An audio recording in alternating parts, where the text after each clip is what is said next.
उगता सूर्य, उसकी सुरभित लालिमा भरी सुंदर किरणें, वृक्षों के पत्तों की सरसराहटें, नदियों झीलों में अटखेलियां करती लहरें, चिड़ियों का चहचहाना और चारों तरफ दूर तलक फैली हरियाली।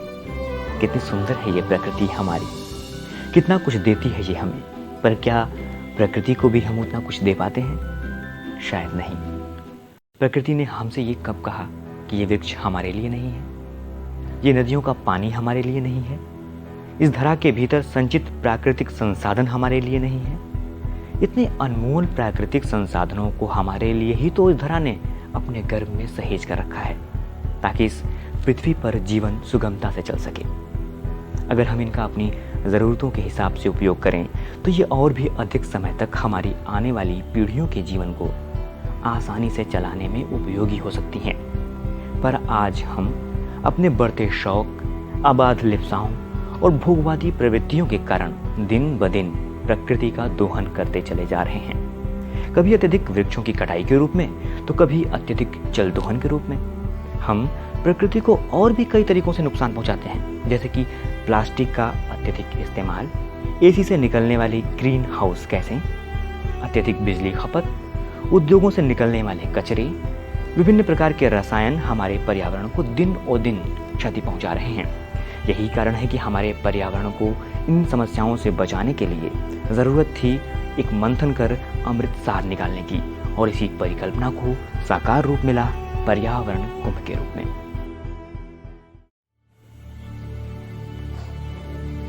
भारत का शायद ही कोई व्यक्ति होगा जिसने कुंभ के अमृत तत्व का पान न किया हो। सदियों पुरानी इस परंपरा ने भारतीयता की आत्मा का परिष्कार किया है, सामूहिकता का विस्तार किया है और मनुष्यता के सरोकारों को जिंदा रखने में आधार तत्व की भूमिका निभाई है। कुंभ अर्थात कलश, जिसका संबंध समुद्र मंथन से निकले अमृत कलश से है। तत्व दर्शन की दृष्टि से कुंभ यानी प्रकृति एवं जीव तत्व का संयोजन जो अमृत तत्व है। इस तत्व को केंद्र में रखकर विभिन्न मतों, अभिमतों के वैचारिक मंथन का यह पर्व है, और इससे निकलने वाला ज्ञानामृत ही कुंभ पर्व का प्रसाद है। कुंभ में पधारे करोड़ों लोग इस प्रसाद को आस्था पूर्वक ग्रहण कर उसे वितरित करने अपने स्थानों पर ले जाते हैं। यही कुंभ पर्व की सदियों से परंपरा रही है। कुंभ के इस महत्वपूर्ण आयाम को ध्यान में रखकर उत्तर प्रदेश शासन द्वारा गठित कुंभ आयोजन समिति की ओर से 7 विभिन्न विषयों पर वैचारिक कुंभों के आयोजन हुए। उसी में एक है पर्यावरण कुंभ। वर्तमान समय में पर्यावरण की रक्षा विश्व स्तरीय चिंता का विषय बना हुआ है। पर्यावरण की क्षति होने से जलवायु परिवर्तन का संकट उभर रहा है, जिसके गंभीर परिणामों का आकलन करना भी एक चुनौती है। पूरा विश्व समुदाय इन विषयों को लेकर संभ्रमित है और स्वाभाविक रूप से भयग्रस्त भी है। इस गहरे पर्यावरणीय संकट का समाधान ढूंढना विश्व भर के प्रबुद्ध जनों का प्रधान कार्य बना है। इन प्रयासों के चलते समाधान का जो सूत्र उभर रहा है वह बता रहा है कि मानव को प्रकृति के साथ स्नेह तथा सामंजस्य बनाने वाली जीवन शैली अपनानी चाहिए। भारतवर्ष में हजारों वर्षों से ऐसे ही जीवन सूत्रों को केंद्र में रखकर सामाजिक जीवन विकसित किए गए। माता भूमि पुत्रो हम पृथ्व्या ईशावास्यमिदं सर्वं यत्किंचम जगत्याम जगत तेन तक्तेन भुंजीथा मागृधः कस्यस्विद्धनम यत पिंडे तत ब्रह्मांडे आदि अनेक सिद्धांत भारत में जीवन मूल्य बन गए। वर्तमान परिस्थिति में इन श्रेष्ठ मूल्यों को आधार मानकर पर्यावरण संबंधित वैचारिक मंथन की जरूरत है। भारतीय जीवन दृष्टि के आधार पर पर्यावरण असंतुलन के प्रति चेतना जगाने के लिए एवं धरती पर पर्यावरण को समृद्ध बनाने, पर्यावरण संरक्षण और पर्यावरण से जुड़े मुद्दों पर विचार करने हेतु तीर्थराज प्रयाग के पूर्व में स्थित सर्व विद्या की राजधानी काशी में पर्यावरण कुंभ आयोजित होना एक पवित्र संयोग है, जिसने भारतीयता की समग्र अवधारणा को विकसित किया। आदिदेव महादेव की नगरी काशी में महात्मा गांधी काशी विद्यापीठ के तत्वाधान में 2 दिवसीय पर्यावरण कुंभ का आयोजन दिनांक 1 और 2 दिसंबर 2018 अर्थात मार्गशीर्ष कार्तिक कृष्ण नवमी दशमी युगाब्द 5120 को हुआ। यहां वैचारिक मंथन के साथ पर्यावरण संबंधित विशाल प्रदर्शनी का भी आयोजन हुआ। विचारशील एवं क्रियाशील ऐसे अनेक लोग एवं विशेषज्ञ, संस्थाएं, संगठन जो पर्यावरण के क्षेत्र में कार्यरत हैं, ऐसे सभी व्यक्तिगत रूप से अथवा संस्था संगठन के प्रतिनिधि के रूप में इस पर्यावरण कुंभ में अपनी भागीदारी निभाई। विचारशील कृतिशील लोगों का मंथन जो हमें युगानुकूल निष्कर्ष प्रसाद अमृत के रूप में दिया, वही कुंभ के दौरान करोड़ों लोगों को वितरित हुआ, जिसे वे सारे समाज में जन जन तक पहुंचाएं, ऐसी आकांक्षा आयोजन का लक्ष्य था, जिसमें एक हद तक सफलता भी हासिल हुई। विज्ञान रूपी अनुपम काया में भारतीय मनीषा के आध्यात्मिक संदेशों की आत्मा बसी रहे और हम अपने सामाजिक और राष्ट्रीय संकल्पों को नए संदर्भों में समझें। पर्यावरण कुंभ में इसी लक्ष्य को प्राप्त करने का प्रयास रहा। हम विकास की जिस राह पर चल रहे हैं, उस पर थोड़ा ठहर कर विचार करने की जरूरत है। हाल ही में कैलिफोर्निया विश्वविद्यालय के शोधार्थियों ने ग्लोबल रिसर्च रिपोर्ट में पाया कि भारत में प्रति टन कार्बन उत्सर्जन की सामाजिक लागत $86 यानी 6,241.88 रुपये आती है। यदि इसे वर्तमान के साथ जोड़कर मौजूदा उत्सर्जन स्तर निकाला जाए तो अभी भारतीय अर्थव्यवस्था को प्रति वर्ष $210 अरब का नुकसान हो रहा है। इस आर्थिक नुकसान के साथ ही विकासशील देशों में प्रदूषण सबसे बड़ा हत्यारा बनकर सामने आया है। इसे विश्व में हर साल 84 लाख लोगों की मौत की जिम्मेदारी का कारक माना गया। वस्तुतः यह संख्या मलेरिया से होने वाली मौतों से 3 गुना और HIV एड्स के कारण होने वाली मौतों से करीब 14 गुना अधिक है। इसमें बड़ा कारण है वायु और जल प्रदूषण के साथ टॉक्सिसाइटें, जो विकासशील देशों की स्वास्थ्य प्रणाली पर भारी बोझ थोपती हैं। इस भयावह परिस्थिति में हमें सहज रूप से विकल्प की जरूरत महसूस होने लगती है, और विकल्प है प्रकृति के साहचर्य को महत्व देने वाली महान भारतीय संस्कृति। पर्यावरण कुंभ में अपने क्षेत्र के जाने माने विद्वान पर्यावरण और भारतीय जीवन शैली, उपभोक्तावाद और पर्यावरण की चुनौतियां, कृषि और पर्यावरण, जल और ऊर्जा जैसे ज्वलंत मुद्दों पर चर्चा की। भारत की परंपरा शास्त्र और जीवन के अवगाहन की है। परमपिता परमेश्वर भारत के भाग्य को जगाए। भारत के भविष्य के उस सपने की याद आ जाना इस मौके पर स्वाभाविक है, जिसे रविन्द्रनाथ टैगोर ने देखा था। उन्होंने कहा था, where words come out from the depth of truth, where tireless striving stretches its arms towards perfection, where the clear stream of reason has not lost its way into।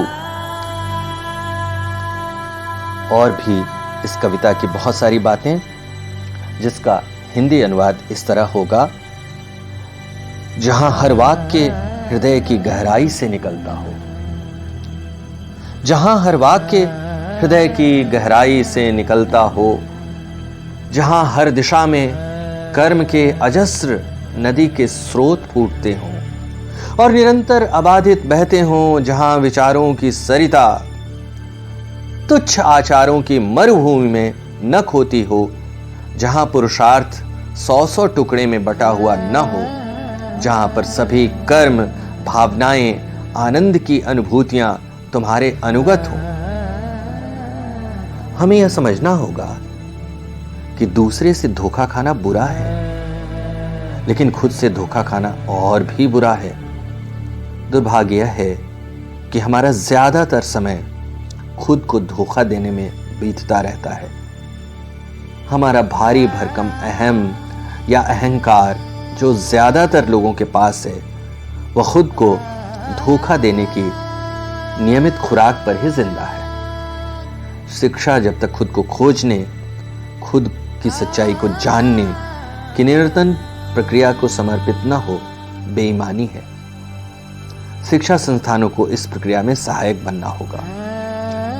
मानव जाति की असीमित लिप्सा और भोगवादी नजरिए ने हमारी सभ्यता को जिस मुकाम पर ला खड़ा किया, उसे व्याख्यायित, विश्लेषित करने के साथ ही उसके प्रति लोगों को जागरूक करने की जरूरत है। पर्यावरण कुंभ इस दिशा में एक सार्थक प्रयास साबित हुआ। इस कुंभ में अनेक मुद्दों पर चर्चा हुई, जिनमें मुख्य रूप से पर्यावरण व भारतीय जीवन शैली, उपभोक्तावाद और पर्यावरण की चुनौतियां और कृषि व पर्यावरण जैसे विषयों पर मंथन हुआ। एक समूह चर्चा की सार्थकता ने भी जागरूकता बढ़ाने में अपनी भूमिका निभाई। विषय था पर्यावरण, भारतीय दृष्टि तथा मैं। माननीय मुख्यमंत्री उत्तर प्रदेश योगी आदित्यनाथ के मुख्य संरक्षण में पर्यावरण कुंभ का आयोजन हुआ और पर्यावरण कुंभ कार्यक्रम अध्यक्ष थे माननीय प्रोफेसर TN सिंह, कुलपति महात्मा गांधी काशी विद्यापीठ, वाराणसी। और भी अनेक विख्यात शख्सियतों ने आयोजन की सार्थकता में इजाफा किया। बिहार के राज्यपाल लालजी टंडन, उत्तर प्रदेश के उप मुख्यमंत्री डॉक्टर दिनेश शर्मा, सुरेश जी सोनी, महंत रामेश्वर पुरी, प्रदेश के विधि, न्याय, खेल, युवा एवं सूचना राज्य मंत्री नीलकंठ तिवारी, प्रोफेसर भगवती शर्मा, डॉक्टर लक्ष्मण सिंह राठौर, वन एवं पर्यावरण मंत्री दारा सिंह चौहान, पद्मश्री पंडित छन्नूलाल मिश्र आदि। इससे बेहतर बात क्या होगी कि पर्यावरण कुंभ पर विभिन्न विशेषज्ञों के अभिमतों की शुरुआत हम उस शख्सियत से करें जो न सिर्फ पर्यावरण कुंभ कार्यक्रम अध्यक्ष थे, जो प्रख्यात भूवैज्ञानिक भी हैं और महात्मा गांधी काशी विद्यापीठ के यशस्वी कुलपति भी। आइए इनसे रूबरू हुआ जाए। नमस्कार, मैं हूं सुमित कुमार। एक समय था जब हम पेड़ों के झुरमुटों के पीछे छुपम छुपाई का खेल खेला करते थे, वृक्षों के नीचे खूब मस्ती किया करते थे, और तब ये गर्मी भी इतना तल्ख एहसास नहीं दिया करती थी।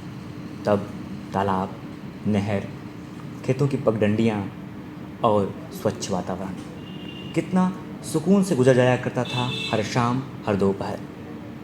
पर आज हमारी आबाद लिप्साएँ और बढ़ते शौक, भोगवादी नज़रिया, इन सब ने पर्यावरण की स्थिति को विकट कर दिया है और पहाड़ नंगे हो रहे हैं, नदियाँ दम तोड़ रही हैं, विभिन्न प्रजातियाँ लुप्त हो रही हैं और साथ ही साथ नहरों में उदासी का आलम पसरा हुआ है। और इन सब के कारण ज़िंदगी बेनूर सी हो गई है। इस बेनूरी ने न केवल हमें मुश्किल हालातों में डाला है, बल्कि पर्यावरण के प्रति इतना असहज कर दिया है, पर्यावरण असंतुलन इतना भारी पड़ गया है हमें कि आज हम उसे महसूस कर रहे हैं, परेशान हो रहे हैं, झेल रहे हैं भीषण गर्मी के रूप में और कई तरह की परेशानियाँ। नदियाँ, इनका दोहन हो रहा है, तालाब, सरोवर समाप्त प्राय होते जा रहे हैं। ऐसे में प्रकृति मानो एक एक का हिसाब दे रही है। ऐसे में ज़रूरत पड़ी एक ऐसे विचार कुंभ की, ताकि हम पर्यावरण के लिए कुछ हल निकाल सकें, समुद्र मंथन कर सकें, विचार मंथन कर सकें और उससे अमृत निकाल सकें। ऐसे में महात्मा गांधी काशी विद्यापीठ वाराणसी और उत्तर प्रदेश सरकार की संयुक्त पहल ने पर्यावरण कुंभ का आगाज़ किया। इस संदर्भ में आइए हम बातचीत करते हैं महात्मा गांधी काशी विद्यापीठ के प्रोफेसर TN सिंह जी से, जो कि खुद भूगर्भ वैज्ञानिक, देश के भूगर्भ वैज्ञानिकों में से एक हैं और निसंदेह आपकी समझ पर्यावरण पर कहीं और अधिक होगी, कहीं आप अधिक संवेदनशील होंगे इन सभी विषयों के प्रति और आपकी एक सुनिश्चित भविष्य दृष्टि होगी। तो सर, सबसे पहले हम ये जानना चाहेंगे आपसे कि ये पर्यावरण कुंभ है क्या, क्या है इसकी अवधारणा, इसकी अवधारणा के पीछे किन कारकों की भूमिका थी? कुंभ का जो शाब्दिक अर्थ है महामिलन जी। और महामिलन जब होता है तो उसमें किसी भी तरह की विसंगति नहीं होती है, सब एक समभाव से मिलते हैं जी। और अपने विचारों को रखते हैं। पर्यावरण कुंभ इसी अवधारणा के साथ महात्मा गांधी काशी विद्यापीठ में आयोजित हुआ 1 और 2 दिसंबर 2018 को उत्तर प्रदेश सरकार के सौजन्य से, और एक महाकुंभ के पूर्व में इस तरह का एक आगाज उत्तर प्रदेश की सरकार के साथ हम लोगों ने किया जी। अब जहाँ तक पर्यावरण कुंभ का सवाल है कि कुंभ जो है उसको बोलते हैं कि उसमें अमृतपान होता है, लोगों को जीवन जीने की शैली मिलती है, जीवन को आगे बढ़ाने के लिए एक विशेष तरह की ऊर्जा मिलती है और सारे जो विकार हैं उन वो निस्तारित हो जाते हैं, समाप्त हो जाते हैं। इसी तरह से पर्यावरण के क्षेत्र में विगत कुछ दशकों से बड़ी ही उदासीन व्यवस्था रही है पूरे विश्व की। जो देश विकसित हो गए उन्होंने प्रकृति का अत्यधिक दोहन किया। दोहन के कारण पृथ्वी का वातावरण में असंतुलन की अवस्था आ गई है, जिसके कारण जिन क्षेत्रों में व्यक्ति नहीं पहुंच सकता है वहां भी प्रदूषण पहुंच गया। वो हमारी हिमशिख हो, हिमालय की या अंटार्कटिका का फील्ड हो, वहाँ पर भी कार्बन के कण पाए गए हैं और इनके कारण वातावरण में एक असंतुलन आया है। ये असंतुलन के जो मुख्य जिम्मेवारी जिनके ऊपर जाती है वो मुख्यतः मानव समाज के ऊपर जाती है, जो विश्व के किसी कोने को, और इसके प्रति संवेदनशीलता और उसके प्रति आपके मन में एक पीड़ा उत्पन्न हो और आप इससे सजग हों कि किस तरह से वातावरण के साथ आप खिलवाड़ करके अपने जीवन को सुरक्षित और संरक्षित नहीं रख सकते हैं। इन सारी चीज़ों के लिए वायु प्रदूषण, जल प्रदूषण, नदियों में पानी का कम होना, हिमस्खलन, कार्बन डाइऑक्साइड की मात्रा पर्यावरण में बढ़ना, ये सारी जो विसंगतियां हैं क्यों हुई, इसके ऊपर एक विचार मंथन, और उस विचार मंथन से जो अमृत शब्द निकलेंगे जिनको अपनाने की प्रेरणा सारे लोगों को देने का प्रयास होगा, इन सभी भावनाओं को ध्यान में रखते हुए ये पर्यावरण महाकुंभ और कुंभ का आयोजन किया गया है। सर, इस बड़े आयोजन में, पर्यावरण कुंभ जैसे आयोजन में कई वैज्ञानिक, पर्यावरणविद और विद्यार्थी शामिल हुए। इस आयोजन की विशेषता और विविधता पर आपकी क्या राय है? एक तो आपको मैं बताऊं कि ये पूरे भारतवर्ष में पहली बार पर्यावरण कुंभ का आयोजन हो रहा है। इसके पूर्व पर्यावरण कुंभ नहीं हुआ। पर्यावरण के ऊपर विशेष सेमिनार, संगोष्ठी वर्कशॉप बहुत सारे आयोजित हुए, लेकिन पर्यावरण कुंभ जैसा कोई एक कॉन्फ्रेंस नहीं हुआ। जब भी हम कॉन्फ्रेंस पर्यावरण पे करते हैं तो हम केवल विषय विशेषज्ञ को बुलाते हैं और उनसे मंत्रणा करते हैं, उनके शोध को प्रकाशित करते हैं। लेकिन विडंबना है भारतवर्ष में और विश्व में कि जो शोध है वो पुस्तकों तक रह जाता है, जर्नल्स में रह जाता है, उनका केवल शैक्षणिक वातावरण बहुत अच्छा उससे बनता है, लेकिन वास्तव में जो पर्यावरण है वो सही नहीं हो पाता।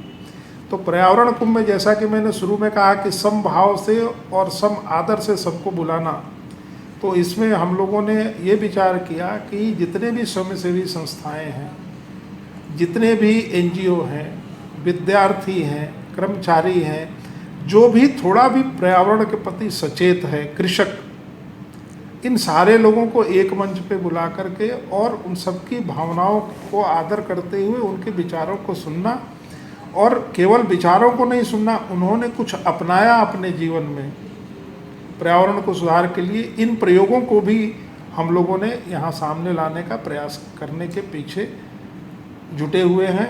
और इसी अवधारणा के साथ ये इतना बड़ा महाकुंभ इसलिए कह रहे हैं हम कि इसमें सभी क्षेत्र के लोगों को बुलाया गया है। ये कोई विषय विशेष की शैक्षणिक केवल कॉन्फ्रेंस नहीं है।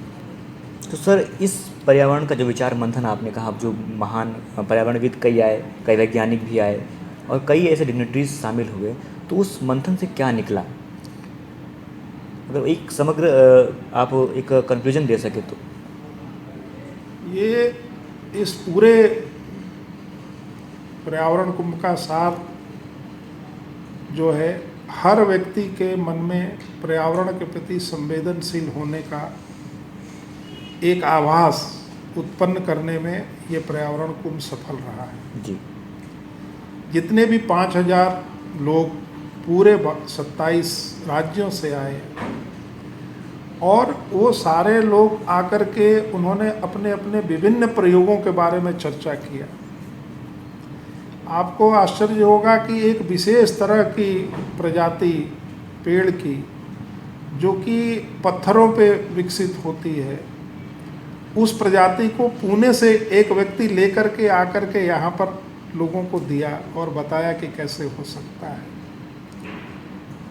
एक हमारे किसान जो हैं वो केवल पीपल का वृक्ष लगाते हैं जहाँ जगह मिल जाती है, वो खुद से आकर के इसके बारे में उन्होंने पूरा, तो ये सारा जो हमने प्रदर्शनी लगाई उसमें भी पर्यावरण के कारण भयानक जो परिणाम हो सकते हैं भविष्य में, जिनमें आपको पानी के लिए दिक्कत हो सकती है, आपको वायु प्रदूषित हो सकती है, और उनसे क्या उसके साइड इफ़ेक्ट हो सकते हैं, उसके बारे में भी काफ़ी चर्चा हुई और लोगों को जानकारी दी गई। जिस तरह से वातावरण में टेम्परेचर बढ़ रहा है, टेम्परेचर के बढ़ने से हिमनद जो है वो तरल हो रहे हैं जी।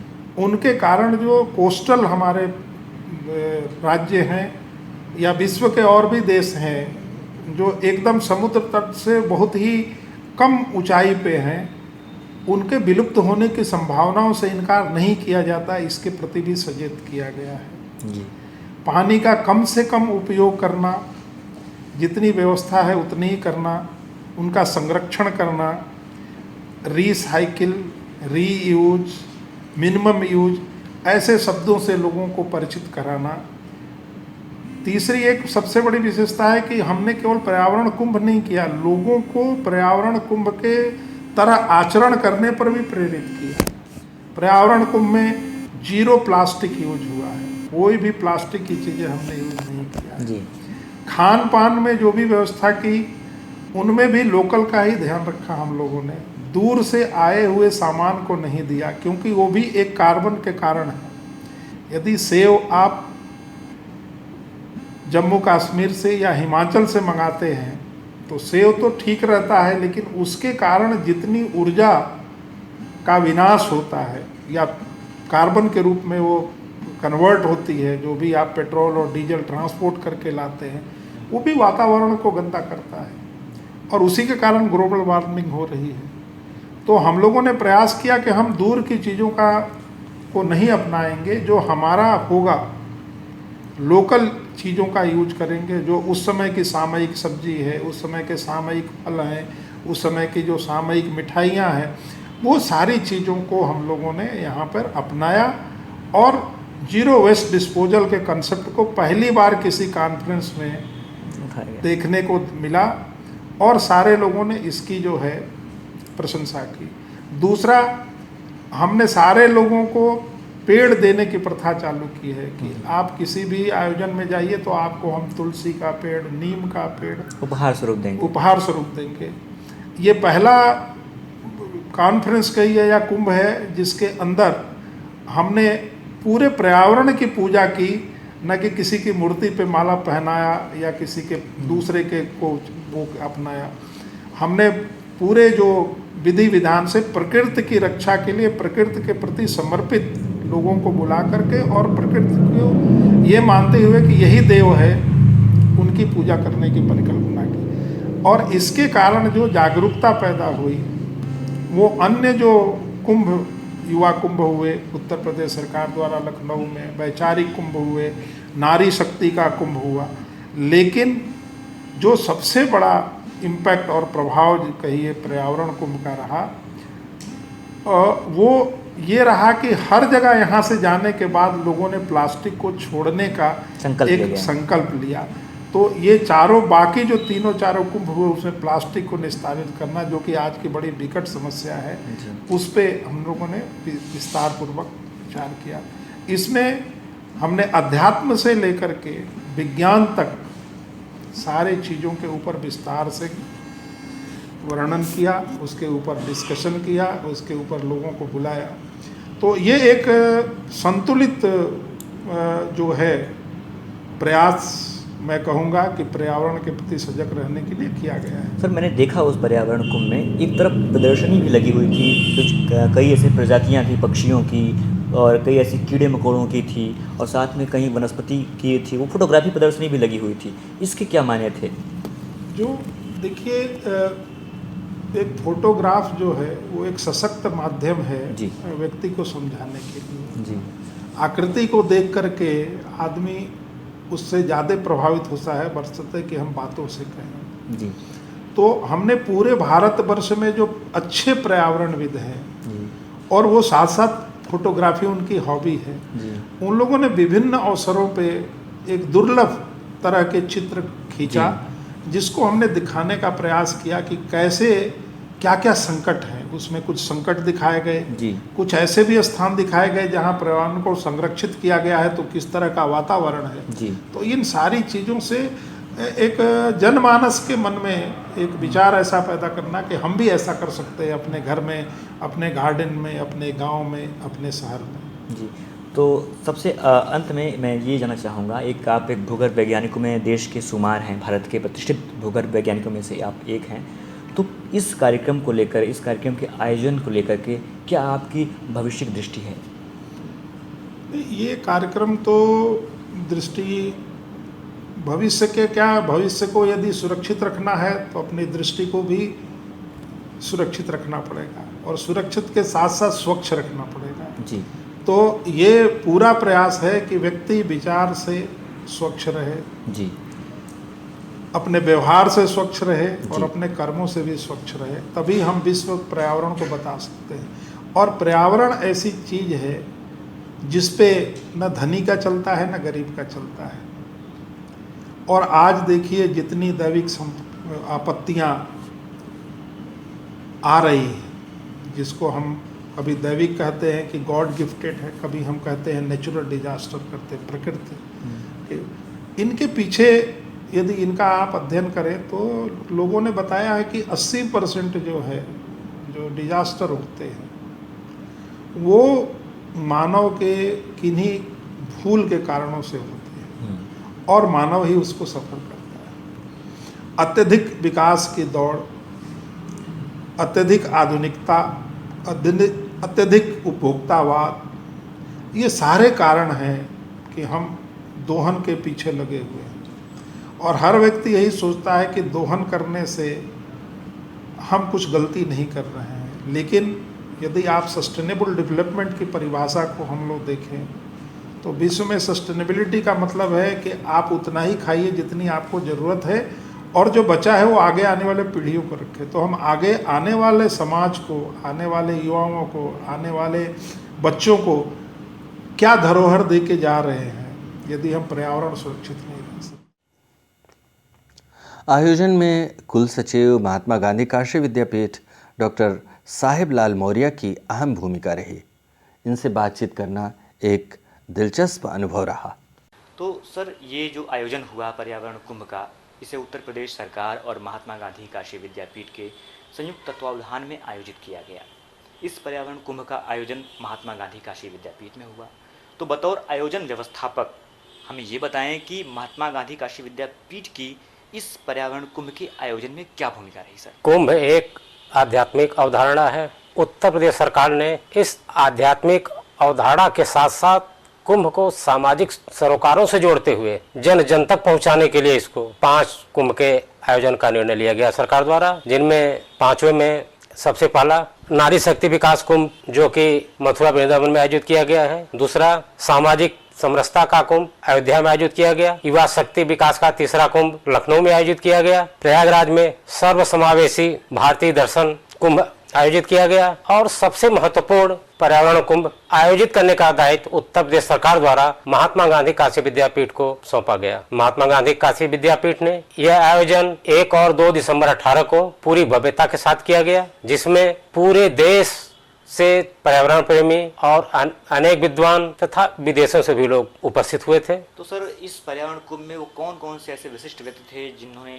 इस पर्यावरण कुंभ में प्रतिभागिता की? पर्यावरण कुंभ के उद्घाटन समारोह में उत्तर प्रदेश के उप मुख्यमंत्री एवं उच्च शिक्षा मंत्री माननीय दिनेश शर्मा जी द्वारा उद्घाटन समारोह में भाग लिया गया। इसके अलावा बिहार के राज्यपाल माननीय लालजी टंडन जी, उत्तर प्रदेश सरकार में विधि, न्याय, खेल, युवा एवं सूचना राज्य मंत्री माननीय डॉक्टर नीलकंठ तिवारी जी, राष्ट्रवादी चिंतक सुरेश सोनी जी, अन्नपूर्णा मंदिर के महंत Rameshwar Puri ji, doctor Puneet Singh, doctor SP Singh, doctor Bhagwati Sharma, doctor Laxman Singh Rathore, Gajanan Gade, Kallu Gautam ji, one एवं पर्यावरण मंत्री माननीय दारा सिंह चौहान जी, अजय जयंत सहस्त्र बुद्धे, छुन्नू लाल मिश्र सहित देश के कोने कोने से आए हुए अनेक पर्यावरण प्रेमियों ने भाग लिया। पर्यावरण कुंभ का पूरा आयोजन 4 सत्रों में विभाजित था। ये सत्र थे उपभोक्तावाद और पर्यावरण की चुनौतियां, कृषि एवं पर्यावरण, जल और ऊर्जा, और अंत में समापन सत्र। सर, यहाँ पर कई ऐसे पर्यावरण पर प्रदर्शनियां भी लगी थी और सांस्कृतिक कार्यक्रम भी हुए थे, उनके बारे में बताएं। हाँ, पर्यावरण पर पूरी प्रदर्शनी लगाई गई थी, जिसमें पर्यावरण से संबंधित अनेक तरह की झांकी, सांस्कृतिक विरासत से लेकर के आज के पर्यावरण पर पूरा का पूरा प्रदर्शित हो रहा था, और जिसमें हमारे कलाकारों ने पर्यावरण संरक्षण को एक वैज्ञानिक तरीके से प्रदर्शित किया था। सर, संपूर्ण समग्रता में ये बताएं कि सर ये आयोजन कितना सफल रहा? कार्यक्रम अपने उद्देश्यों को लेकर के पूरी तरह से सफल रहा। कार्यक्रम में अत्यंत उल्लेखनीय पहलू के रूप में दूसरे दिन के समापन अवसर पर आयोजित सांस्कृतिक संध्या का आयोजन, इसके सांस्कृतिक वैभव को लोगों ने पूरे मनोयोग से देखा, और यह पूरी तरह से चमत्कृत कर देने वाला कार्यक्रम था। पर्यावरण चिंताओं पर आयोजित ऐसे आयोजन ही समाज को दिशा प्रदान करते हैं। प्रोफेसर निरंजन सहाय, नोडल ऑफिसर यूजीसी और अखिल भारतीय उच्चतर शिक्षा सर्वेक्षण संस्थान महात्मा गांधी काशी विद्यापीठ हिंदी विभाग ने भी अपनी राय और चिंताओं को हमसे साझा किया। तो सर, अब मैं ये जानना चाहूँगा, ये पर्यावरण कुंभ की जरूरत ही क्यों पड़ी? दुनिया भर में पर्यावरण को लेकर नए सिरे से चिंताएं शुरू हो गई हैं। आप यदि पुरानी किताबों को पढ़ें, दुनिया भर की किताबों को, तो उसमें अग्नि को, वृक्षों को, हवा को, वे तमाम चीज़ें जिनसे हमारी ज़िंदगी खूबसूरत बनती है, नायाब बनती है, उनकी अभ्यर्थना की गई, यानी उनकी पूजा की गई है। पूजा केवल अनुष्ठान नहीं है, वह हमारे जीवन का हिस्सा बने, इस बात का प्रयास है। उन सभी प्रार्थना गीतों में, यानी हम चिंता कर देते हैं नदियों की, वृक्षों की और उन तमाम चीज़ों की जिनसे हमारी ज़िंदगी खूबसूरत बनती है। दुर्भाग्य से जो ये नया दौर आया है, उसमें यह जो अनुष्ठान का पक्ष है वह तो जिंदा रहा, लेकिन जो आत्मा थी, जो जीवन पद्धति का हिस्सा था, उन सब चीज़ों की अभ्यर्थना करना, वो सब चीज़ धीरे धीरे हमारे जीवन से गायब होती है। इसलिए ऐसे नाजुक दौर में इस बात की ज़रूरत है कि हम पुरानी परंपरा को याद करते हुए नए दौर में उसकी सार्थकता को नए सिरे से तलाशें। एक बात और मैं कहना चाहूँगा सुमित जी, हिंदुस्तान का मन ऐसा है कि इसमें कोई बात महज किताबी हो तो जीवन का हिस्सा नहीं बनती है। हिंदुस्तान का मन और मिजाज ऐसा है कि उसकी परंपरा के साथ, उसके भरोसे के साथ, उसके सपने के साथ उन बातों को जोड़ दिया जाए, तब उन बातों का अर्थ निकलता है।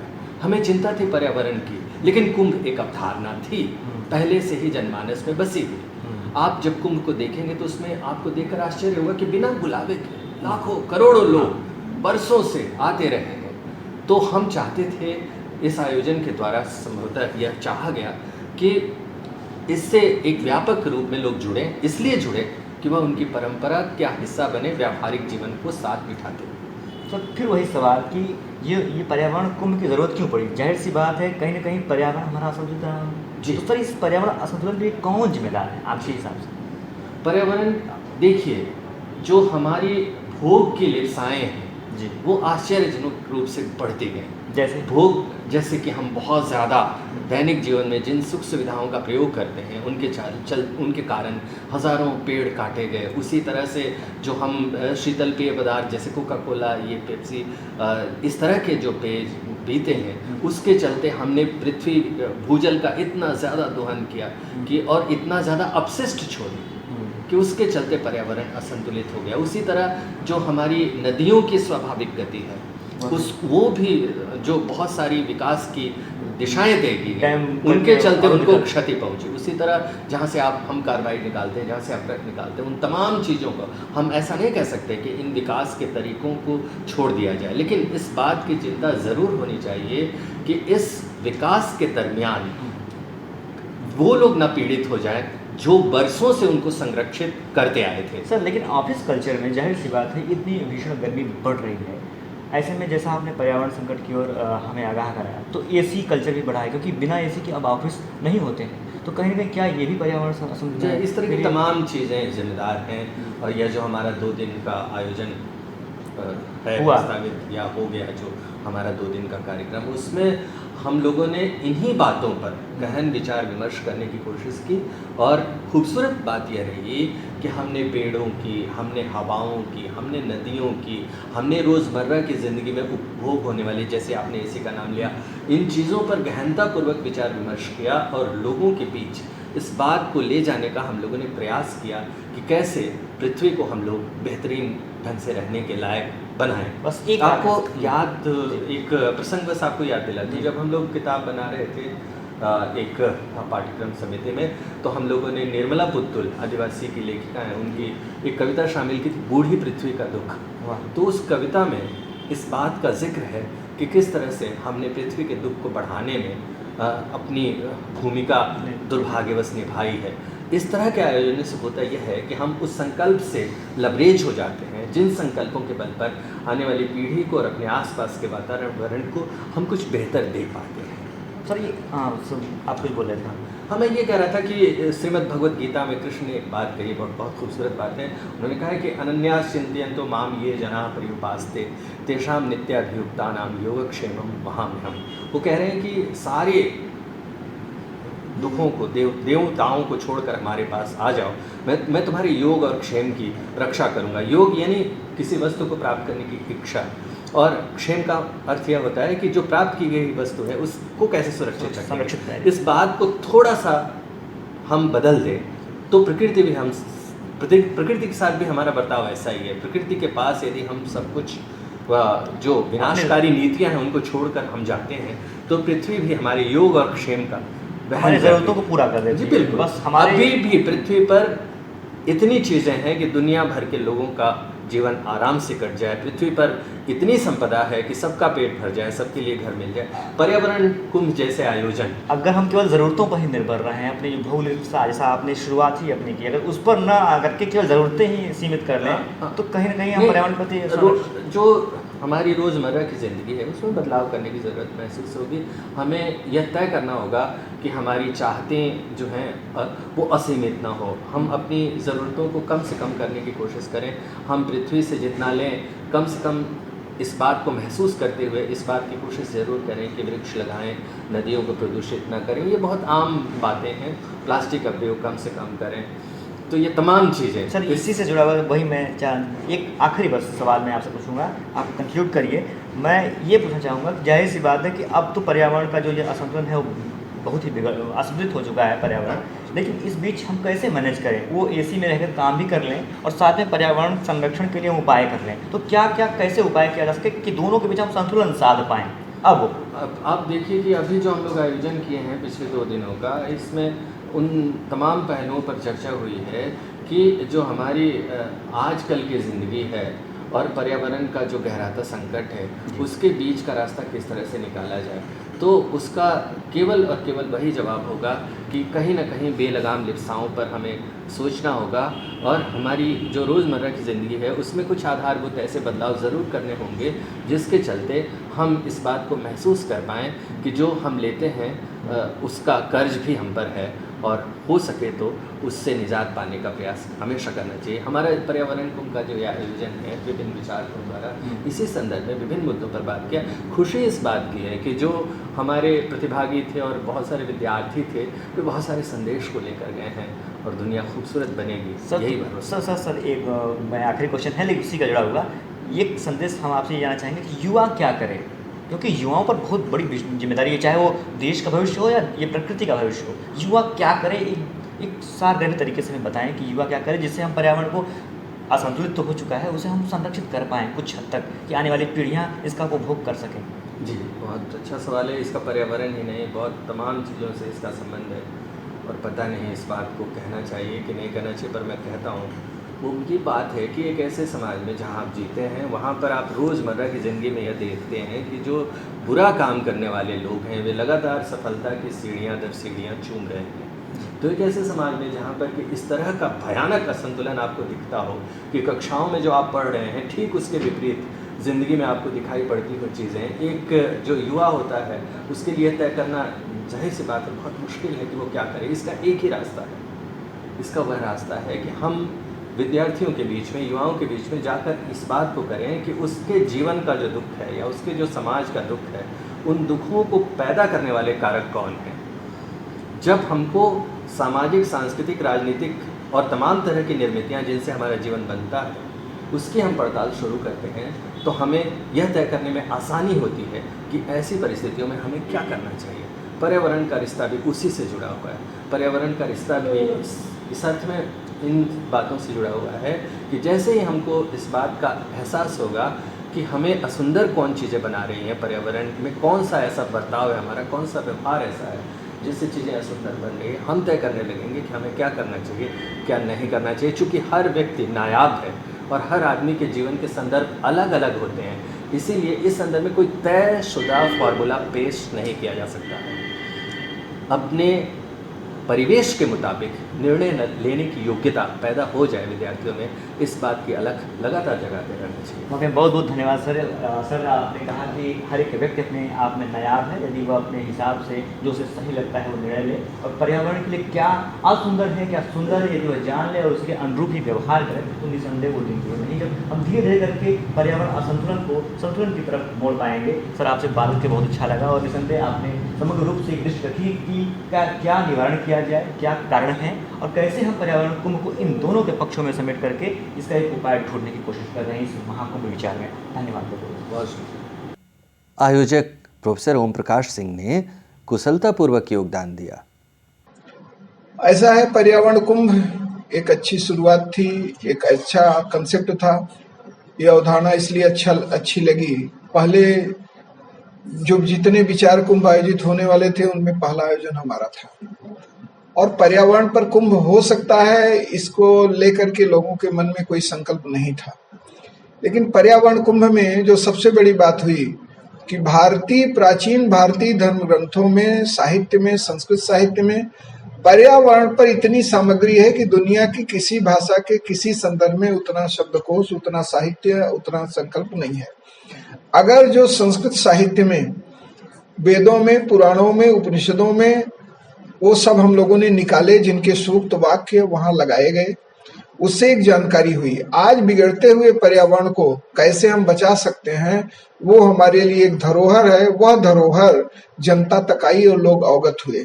जैसे आपको बताएं कि नदियों का संरक्षण उसके संदर्भ में तमाम है।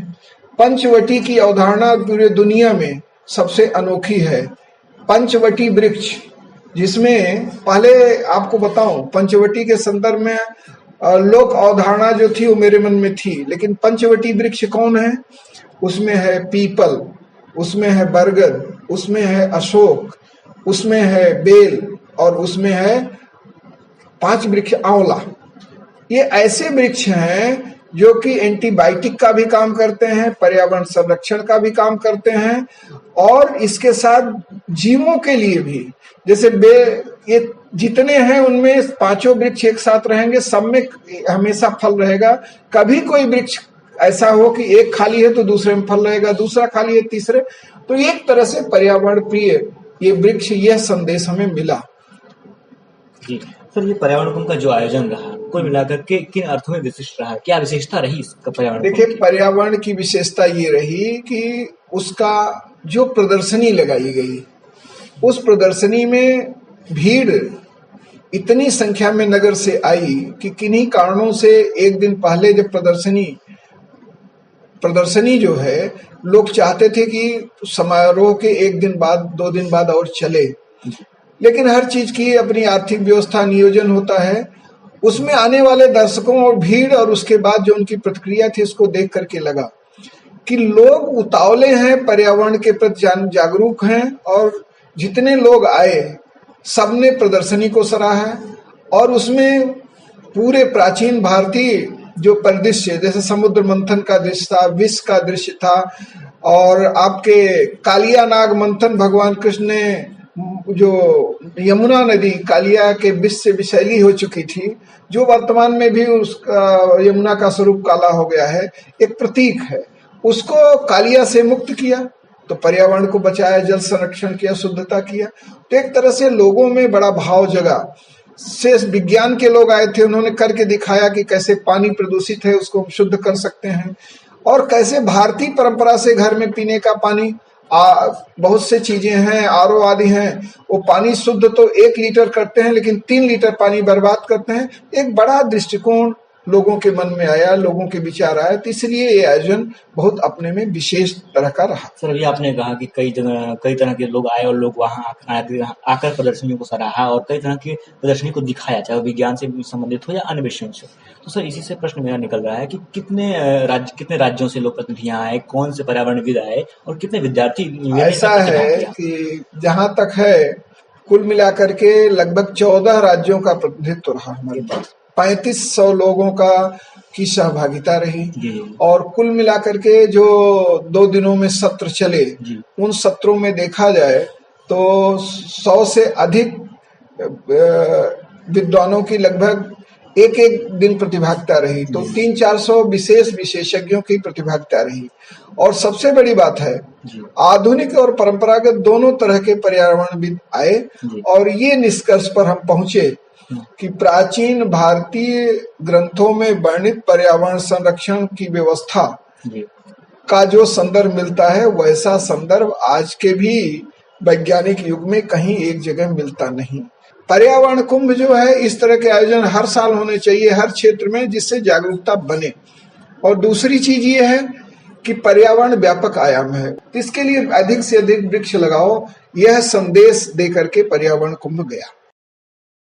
प्रोफेसर अनुराग कुमार, विभाग अध्यक्ष हिंदी तथा आधुनिक भारतीय भाषा विभाग ने पूरे कार्यक्रम को संकलित किया।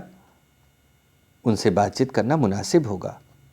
आप याद कीजिए, इतिहास के उस दौर को याद कीजिए जब इंडस्ट्रियलाइजेशन शुरू हुआ तो बेतरतीब पेड़ पौधे काटे गए और उसका धीरे धीरे असर दुनिया के पर्यावरण पर दिखाई देने लगा। तो इस लिहाज से अगर हम देखें तो अब हम अपनी जो नई पीढ़ी है, उस पीढ़ी को हम क्या दे रहे हैं पर्यावरण के नाम पर, तो ये एक बड़ा मुद्दा है।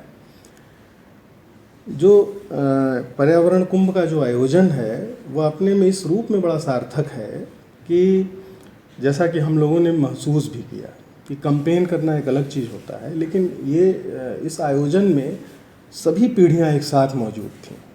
तो बिल्कुल अभी की पीढ़ी, इसके थोड़े पहले की पीढ़ी और जो बुज़ुर्ग हो चुकी है पीढ़ी। और सबसे बड़ी बात जो ये थी कि कोई भी पीढ़ी पर्यावरण के प्रति जो जागरूक है, जो काम कर रही है, वो बड़े, जिसको कहा जाए कि शिद्दत से काम कर रही है। ऐसा नहीं है कि वो सिर्फ एक, जिसको कहा जाए कि एक फैशन हो, नहीं, वो उसमें डूब करके काम कर रही है। यानी एक मैं कहना चाहता हूँ कि ये सारी ये पीढ़ियाँ ये सचेत हैं कि पर्यावरण उनके लिए क्यों महत्वपूर्ण है। पर्यावरण का सीधा संबंध मनुष्य और मनुष्य के इर्द गिर्द, अगर आज मैं कहूँ तो दुनिया में प्रकृति जो है, प्रकृति गौण सी हो गई है, मनुष्य प्रथम हो चुका है। तो जो कुछ हमारे पास नहीं है हम उसे फिर से उपजाएंगे, उत्पन्न करेंगे, लेकिन ये एक लंबा कार्यक्रम है। जो है हमारे पास उसके संरक्षण, ये पूरा का पूरा जो कार्यक्रम है वो इस पर फोकस ज़्यादा कर रहा है कि जो हमारे पास मौजूद है उसका हम संरक्षण कैसे कर सकते हैं, उस पर कैसी कार्य योजनाएँ बन सकती हैं, किस तरह से हम सचेत होकर के एक व्यक्ति के तौर पर, देखिए संस्थाएं और सरकार की योजनाएं तो हैं ही, लेकिन ये जो पर्यावरण कुंभ का जो कार्यक्रम था, आयोजन था, इसमें जो वक्ताओं ने भी अपनी बातें रखी और जो एनजीओ काम कर रहे थे, जो लोग काम कर रहे थे, उन लोगों ने जो बहुत बड़े पैमाने पर फोकस किया कि व्यक्ति कैसे जागृत होता है पर्यावरण के प्रति। यानी पर्यावरण हमारे जीवन का, पर्यावरण का जो संतुलन है उसे बनाने के लिए हमें क्या क्या करना चाहिए, हमारी जिम्मेदारी है, नैतिक जिम्मेदारी, मनुष्य होने की जिम्मेदारी, एक समाज में रहने की जिम्मेदारी। तो इस लिहाज से हम देखें तो ये ऐसे कार्यक्रम की सार्थकता हमेशा सिद्ध होती है और ऐसे कार्यक्रम होते रहना चाहिए ताकि नई नई पीढ़ियाँ और जो लोग ज़्यादा से ज़्यादा अवेयर होते हुए, सचेत होते हुए अपने इर्द गिर्द के पर्यावरण को संरक्षित, सुरक्षित रख सकें। और इस क्रम में हमने यह भी देखा कि कुछ ऑडियो, वीडियो और फिल्मों का भी जो एक पूरा कार्यक्रम चलाया लोगों ने, दिल्ली से या कहीं से आई हुई संस्था थी जो, तो उसने दिखाया कि एक ही समय में दिखाया कि कहाँ कहाँ कैसे कैसे जो चेतावनियाँ हैं, जिन चेतावनियों को हम पढ़ते आए हैं, सुनते आए हैं, जैसे ओजोन लेयर का क्षरण होना, जैसे ग्लेशियर का पिघलना लगातार, जैसे समुद्र का जो जल स्तर है वो बढ़ रहा है, और जो जल का पर्यावरण है, जल पर्यावरण, उस पर हम कितना सचेत हैं, ये भी एक बहुत मायने रखने वाली बात है। तो क्रैप जो है, बहुत कई देशों के जो क्रैप हैं वो अपने यहाँ डंप नहीं करते हैं सिर्फ इसी पर्यावरण के लिए, तो उनको जैसे एशिया परचेस करता है, खरीदता है, लेकर के आता है, तो डंपिंग जिसको कहा जाए कि पॉइंट हो जाते हैं। तो अभी जो विकासशील देश हैं वो भी इस तरह की जो स्क्रैप है उनको स्वीकार करने की स्थिति में नहीं, वो अस्वीकार कर रहे हैं। तो हम एक तरह से देखें तो बड़े पैमाने पर भी और जनता के व्यक्तिगत पैमाने पर भी एक जागरण का जो ध्येय है वो हमारे सामने मौजूद हो रहा है। और कुंभ का जो एक हमारे यहाँ मतलब है, अर्थ है कि एक जमा होकर के एक जगह जमा होकर के हम किसी एक समस्या का समाधान निकाल रहे हैं। तो वह चीज़ निकलती हुई नज़र आई, क्योंकि कई पीढ़ियां यहाँ पर आईं और उन्होंने अपना वो किया। सर, कहने का आपका आशय यह है कि इस विचार कुंभ में पुरानी पीढ़ी ने नई पीढ़ी को हस्तांतरित किए कुछ ऐसे विचार जिससे कि हम अपने पर्यावरण को संरक्षित कर सकें।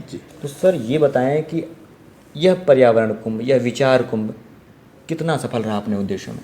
अपने उद्देश्य में यह पर्यावरण कुंभ 2 दिन का था, लेकिन जो संदेश और जो एक जिसको कहा जाए कि वहाँ जो लोग थे, जो अरोरा बना पूरा का पूरा, वो यह बना कि पर्यावरण के प्रति हमें सचेत होना है और नई पीढ़ी भी उस चीज़ को लेकर के समर्पित होती हुई दिखाई दी।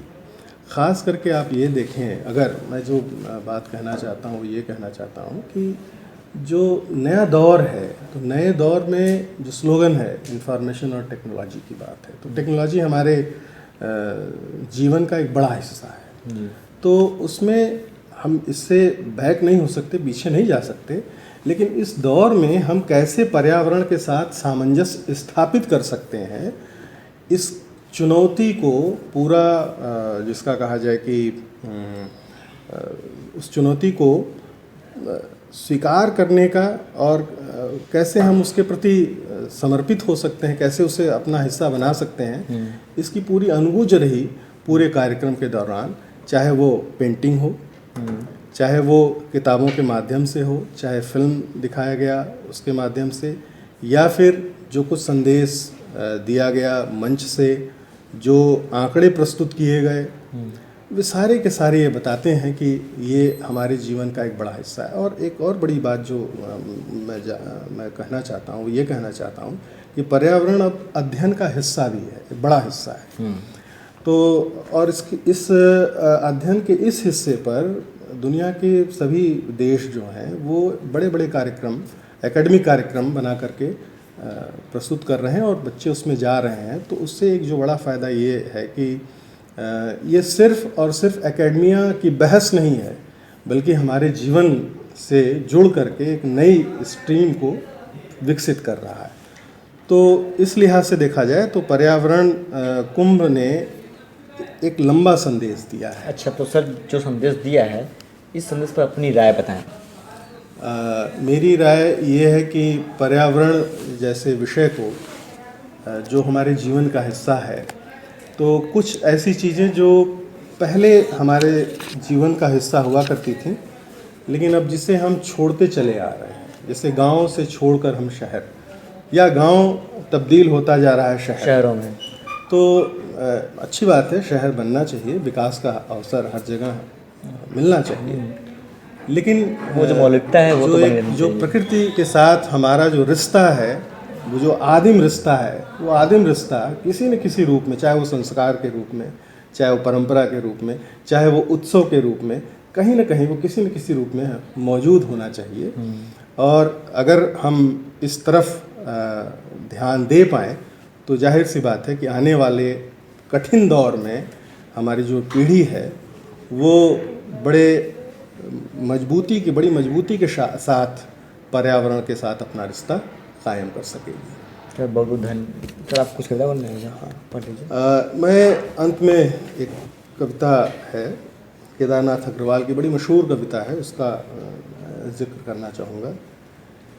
ये इसलिए जिक्र करना चाहूँगा कि हवा जैसी चीज़ पर, पानी जैसी चीज़ पर, ज़मीन जैसी चीज़ पर, आकाश जैसी चीज़ पर अगर कवि कविता लिख रहा है, तो जाहिर सी बात है कि वो पर्यावरण से जो उसका रिश्ता है, हमारा जो रिश्ता है, उस रिश्ते को बताना चाहता है और उसके महत्व को बताना चाहता है। वो महत्व कभी कम ना हो, इसी अर्थ को जुबां देती हुई ये कविता है।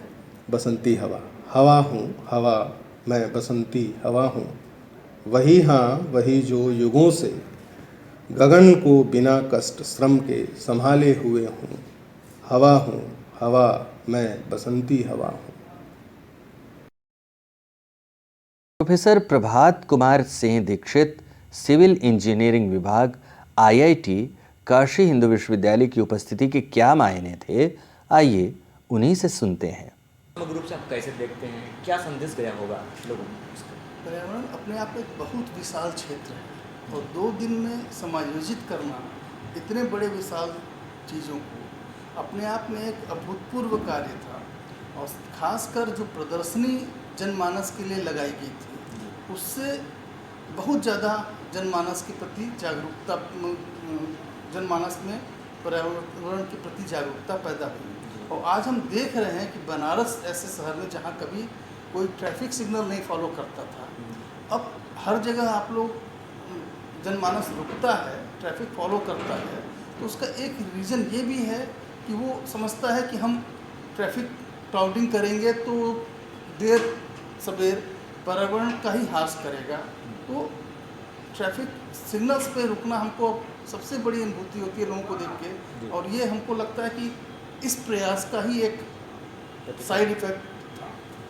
तो सर कुल मिलाकर के अगर कहें तो इस पर्यावरण कुंभ के जरिए आप क्या संदेश देना चाहेंगे, क्या सुझाव देना चाहेंगे लोगों को, छात्रों को?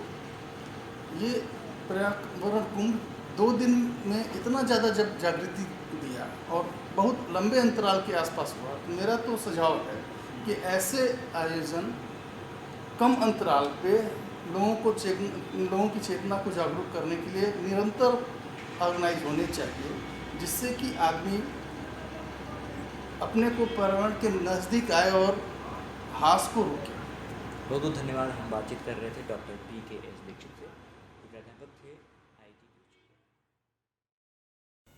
व्यवस्था संपन्न करने में अभियंता राजेश दीक्षित की भूमिका यादगार रही। ये पर्यावरण कुंभ कैसा रहा? जो पर्यावरण कुंभ में विद्वानों ने जो भी विभिन्न क्षेत्रों से आए थे, विज्ञान से संबंधित थे, समाज विज्ञान से थे, वो सामाजिक कार्यकर्ता थे, उन्होंने अपने दृष्टिकोण तो प्रस्तुत किया ही, लेकिन जहाँ तक हम लोगों की भूमिका थी वो पूरी व्यवस्था की भूमिका थी, लॉजिस्टिक्स की भूमिका थी। तो हम लोगों ने इस चीज का खास ध्यान रखा कि ये सिर्फ जो है बौद्धिक विलास तक बन के न रह जाए। हमने इस आयोजन में भी जो है पर्यावरण का पूरा ध्यान रखा। जैसे पानी पीने के लिए डिस्पोजेबल गिलास यूज करने के बजाय हमने सब लोगों को बॉटल्स दी, जिसमें वो पानी स्टोर करते थे, दिन में उसको यूज करते थे। इस वक्त कम से कम 3,000 प्रतिभागी थे, तो ये मान के चलिए कि लगभग 40,000 से ऊपर तो हमने डिस्पोजेबल ग्लास की बचत की। ऐसे ही हमने जो बैग्स दिए उनको प्लास्टिक बैग्स नहीं दिए, हमने जूट के बैग्स दिए। उसको हमने वास्तव में प्रायोगिक धरातल पर उतारा। हमने जितनी पेंटिंग्स, हमारी ललित कला की पेंटिंग्स थी, जो भी हमारे प्रदर्शनी में जितने भी पोस्टर्स थे, ये सब जो है कोई भी प्लास्टिक मटेरियल यूज नहीं किया हमने कैनवास पे यूज किया, इको सॉल्वेंट जो इको फ्रेंडली कलर्स यूज किए। तो इन सब चीजों को यूज करके वास्तव में हम लोगों ने उसको अपनाया, उसको खुद जो है प्रयोग करके भी ये संदेश देने की कोशिश की कि ये चीजें सिर्फ जो है विचार करने की नहीं है, इसको अमल में लाने की आवश्यकता है। बहुत अच्छा लगा सर, कुल मिलाकर के आपको क्या लगा कि क्या संदेश गया? जो विशेषज्ञ आए थे, अगर आपने भी सुना होगा, आपने व्यवस्था के बारे में बताया, ये अच्छी बात थी कि विश्वविद्यालय की तरफ से लॉजिस्टिक से लेकर के गिलास तक जो भी मटेरियल था उसमें आपने पर्यावरण का ख्याल रखा। लेकिन अगर बात किया जाए संदेशों की, जो आपने महसूस किया होगा कुंभ को, तो कुंभ को क्या महसूस किया, क्या संदेश गया होगा लोगों में? देखिए, प्रदर्शनी के माध्यम से और जो भी सेशंस हुए थे उनमें जो लोगों ने सुना, उन चीजों के बारे में बेसिकली जो रिसाइकलिंग की चीजें हैं, डिस्पोजेबल चीजों को अवॉइड करना, चीजों को मैक्सिमम रिसाइकिल करना, पानी को जो प्रदूषण से ही न बचाना बल्कि उसका जो है एक मितव्ययितापूर्ण उपयोग करना। जो पौधों की भी प्रदर्शनी लगी थी, जो पौधे जो हैं वो इको फ्रेंडली हैं, पर्यावरण मित्र हैं, जो ऑक्सीजन को करते हैं या जो प्रदूषण को कम करते हैं, उन पौधों के बारे में भी बताया गया। तो ये दैनिक जीवन में हम पर्यावरण को कितना समृद्ध कर सकते हैं और उसको प्रदूषित होने से कितना बचा सकते हैं, इसको जो है ये न सिर्फ छात्राओं में, यहाँ के अध्यापकों में, बल्कि बनारस के जो लोग जनता जिसने प्रदर्शनी अवलोकन किया, जो लोगों ने प्रतिभाग किया, ये सबके बीच में संदेश गया कि हम अपने दैनिक जीवन में किस तरीके से अपना योगदान दे सकते हैं। तो फिर आप क्या संदेश देना चाहेंगे लोगों को पर्यावरण के प्रति? पर्यावरण के दृष्टि में हमारा भी संदेश यही है कि हम कम से कम पहले वैयक्तिक स्तर से शुरुआत करें। जैसे आरओ का, हम घर घर में आरओ यूज करते हैं। आरओ का जो पानी निकलता है वो सीवर में ड्रेनेज करने के बजाय उस पानी को स्टोर कर लें, उसको हम नहाने के उपयोग में ले आ सकते हैं, कपड़ा धुलने के उपयोग में ले आ सकते हैं, बागवानी के उपयोग में ले आ सकते हैं, हम उसके झाड़ू पोछा के उपयोग में ले आ सकते हैं, जैसा कि हम लोग अपने घर में खुद करते भी हैं। इसी प्रकार जो है, जो भी चीजें हैं, जो सब्जी वगैरह के वेस्टेज हैं, रिसाइकलिंग जिन चीजों की हो सकती है उन्हीं को यूज करें, डिस्पोजेबल चीजों को कम से कम यूज करें। इस प्रकार जो योगदान हम दे सकते हैं उतना योगदान हमको अपने स्तर से शुरू करना चाहिए और फिर उसके बाद अपने बच्चों में ये संस्कार डालने चाहिए कि वो भी उस तरीके से यूज करें। और इसके बाद फिर धीरे धीरे जो है, जब हम खुद से पहल शुरू करेंगे तो ये समाज भी समृद्ध होगा और हम लोगों का पर्यावरण भी समृद्ध होगा। बहुत बहुत धन्यवाद राजेश कुमार दीक्षित जी, आपने बात की और बताया कि पर्यावरण, ये कुंभ, इसमें कैसे लॉजिस्टिक से लेकर के जो व्यवस्था की गई थी उसमें पर्यावरण का एक संदेश दिया गया। डिस्पोजल का कैसे इस्तेमाल न करके हमने एक बॉटल का इस्तेमाल किया जिसमें दिन भर आप उसका इस्तेमाल करिए, और एक अच्छा संदेश गया। धन्यवाद आपका। इस पर्यावरण कुंभ में देश के विभिन्न क्षेत्रों से आए विद्यार्थियों ने भी सक्रिय प्रतिभागिता की। आइए जानते हैं उनके विचार कि क्या कुछ लेकर गए वे इस पर्यावरण कुंभ से अपने ज़हन में। तो जी, आपका नाम क्या है? अपूर्वा श्रीवास्तव। अपूर्वा जी, कैसा लगा ये कार्यक्रम पूरा? बहुत भव्य कार्यक्रम था। पहली बार बनारस में इतना बड़ा कार्यक्रम, वो भी पर्यावरण के ऊपर, हमने फर्स्ट टाइम देखा था। पर्यावरण कुंभ नाम कभी आपने सुना था? नहीं, ये भारत में पहली बार आपने सुना था? पहली बार नाम तो सुना। कैसा लगा? क्या संदेश आप लेके गए? बहुत एक्साइटेड थे देखने के लिए कि पर्यावरण कुंभ में एक्चुअल में क्या हमको देखने को मिलेगा। तो बहुत सारी चीज़ें हमें पता चली पर्यावरण को बचाने के लिए, पेड़ों को लगाना चाहिए, कटाई नहीं करनी चाहिए। तो काफ़ी सारी नॉलेज की चीज़ें भी हमें पता चली थी। बाहर से भी, आउट ऑफ इंडिया भी काफ़ी सारे यहाँ पे आर्टिस्ट आए थे जिन्होंने पेंटिंग्स की थी पर्यावरण के ऊपर, तो वो हमें बहुत अच्छा लगा। किस तरह की पेंटिंग्स लगी हुई थी, क्या आपने देखा पर्यावरण के संबंध में कुछ याद हो? जैसे पर्यावरण को बचाने के मैसेजेस के थ्रू वो पेंटिंग्स थी कि हमें पर्यावरण को बचाना चाहिए, पेड़ों की कटाई नहीं करनी चाहिए। ग्लोबल वार्मिंग जिस तरह से बहुत ज़्यादा बढ़ रहा है तो उसके लिए पेड़ों को लगाना ज़्यादा ज़रूरी है। तो वो जो सारी पेंटिंग्स थी वो हमें यही मैसेज दी। पर्यावरण कुंभ के बारे में, तो जब आप पर्यावरण कुंभ में क्या भूमिका निभाया आपने? जी, हमने रिपोर्टिंग किया था। रिपोर्टिंग किया था आपने? जी, अच्छी बात है। तो उसमें पर्यावरण कुंभ तो पहली बात कि जब नाम हम लोग सुने, इसका प्रचार के लिए भी सर हम लोग को कॉलेज में सभी फैकल्टीज़ में भेजे थे प्रचार करने के लिए कि ये कार्यक्रम का आयोजन हो रहा है, इस डेट को हो रहा है। तो हम लोग ने उसका प्रचार वगैरह किया और इसका जब हम लोग जब ये कार्यक्रम आयोजन चालू हुआ जब, तो इसमें हमें रिपोर्टिंग का काम मिला और इस कार्यक्रम से हमें ये सीख मिला कि पर्यावरण को हम लोग किस तरीके से बचा सकते हैं और पर्यावरण को कैसे स्वच्छ रख सकते हैं। बहुत अच्छी बात है। तो अब आपका नाम क्या है? सिद्धार्थ भारद्वाज। सिद्धार्थ भारद्वाज जी, आप बताइए, आपने पर्यावरण कुंभ का जब नाम सुना तो क्या कल्पना आपके दिमाग में कि क्या हो सकता है कुंभ पर्यावरण? सच बताऊं तो कल्पना कुछ भी नहीं समझ में आई। मैंने जब यहाँ का प्रोग्राम देखे तब मुझे समझ में आया कि कितने बड़े लेवल का विद्यापीठ भी कैपेबल है इस प्रोग्राम को ऑर्गेनाइज करने में। मतलब काफ़ी भव्य लेवल का प्रोग्राम हुआ था और फॉरेनर्स डेलीगेट्स भी आए थे और कुछ स्टूडेंट्स भी आए थे अलग अलग कंट्रीज से। तो ये चीज़ हम लोग देखे कि भाई कैसे अलग अलग कल्चर के लोग अपने इन्वायरमेंट के प्रति कितने जागरूक हैं और उसको कैसे प्रिजर्व करने की, बचाने की कोशिश कर रहे हैं। ये हमने इस प्रोग्राम के माध्यम से जाना और कैसे बचाया जाए अपने इन्वायरमेंट को, ये सीखा। और यहाँ पर और क्या चीज़ें देखा आपने? सच बताऊं तो पूरा विद्यापीठ मतलब गुलजार था ये प्रोग्राम में। इतना बड़े लेवल का जो कार्यक्रम था, मतलब अलग अलग कलर्स से डेकोरेशन हो रखे थे और इतने बड़े लेवल का टेंट बनाया गया था। तो वो अपने आप में विद्यापीठ ने इस चीज़ को ऑर्गेनाइज़ की, तो अपने आप में एक बहुत बड़ी उपलब्धि थी। और सबसे अहम चीज़ हमने ये सीखी कि भाई आप पेड़ अगर नहीं लगा पा रहे हैं तो आप लोगों को कम से कम अवेयर करिए कि जो पेड़ हैं उसको आप प्रिजर्व करिए। ये हमने सबसे अहम चीज़ इस कार्यक्रम से सीखी। बहुत अच्छी। भाई क्या नाम है आपका? पवन गुप्ता। पवन गुप्ता जी, बताइए पर्यावरण कुंभ में जब आप आए तो कैसा लगा आपको? बहुत ही आनंद में, और हमें गर्व हुआ कि हम लोग विद्यापीठ के छात्र हैं और यहाँ पे बृहद आयोजन हुआ जिसमें बहुत सारे बाहरी अतिथि आए थे और इसमें यहाँ के सारे स्टूडेंट टीचर्स ने मिलकर बहुत बड़ा इस जो भी प्रोग्राम हुआ था उसको फाइनल रिजल्ट दिया। तो क्या संदेश लेकर आप यहाँ से गए? हमें ये संदेश मिला कि हम जो पर्यावरण पे, अभी हम लोग यूथ हैं यहाँ के बनारस के और देश के, और हम लोग इस पर्यावरण पे ध्यान नहीं दे रहे हैं जो कि हमारा सबसे इम्पॉर्टेंट चीज़ है। और पर्यावरण अगर सही नहीं रहा, शुद्ध नहीं रहा तो हमारा जीना मुश्किल है आने वाले समय में। और अभी के जो जितने मतलब हमारे पूर्वज रहे हैं उन्होंने आज पर्यावरण बचाया ताकि हम जिंदा हैं और खुशी से ज़िंदगी व्यतीत कर रहे हैं। लेकिन अगर हम लोग अभी इसको नहीं ध्यान देंगे, इसके प्रति जागरूक नहीं होंगे तो आने वाला जो हमारा जो पीढ़ियाँ आएंगी उस पर बहुत बड़ा संकट आने वाला है। इसी मुद्दे को लेके हमने पर्यावरण पर बहुत संरक्षण किया। यहाँ तक हम लोगों ने खुद जाके कई जगहों पे पेड़ लगाएं और बाकी लोगों को यह संदेश दिया ताकि आप लोग भी ज़्यादा से ज़्यादा पेड़ लगाएं और हमारे पर्यावरण को बचाएं। यानी कि पर्यावरण कुंभ का जो आयोजन था ये वाकई में सफल रहा, जिसमें छात्रों ने न केवल समझा अपनी जिम्मेदारी बल्कि अपने पूर्वजों की उस मेहनत को भी समझा कि उन्होंने पर्यावरण बचाकर हमको दिया। और इस पर्यावरण को न ही केवल उन्होंने बचाकर दिया बल्कि उसे हमें आगे संरक्षित कर आगे ले जाना है, अपनी भावी पीढ़ियों के लिए सुरक्षित रखना है। कार्यक्रम का आरंभ अतिथियों द्वारा दीप प्रज्वलन से हुआ। भारत माता, महात्मा गांधी, राष्ट्र रत्न शिव प्रसाद के चित्रों पर माल्यार्पण किए गए। इसके बाद रामचरण योगी के लंबे समय तक कौतूहल भरे शंख ध्वनि के साथ कार्यक्रम का शुभारंभ हुआ। इसके बाद स्वस्ति वाचन और महात्मा गांधी काशी विद्यापीठ के संगीत और मंच कला विभाग की छात्राओं ने राष्ट्रगान और कुलगीत प्रस्तुत किया।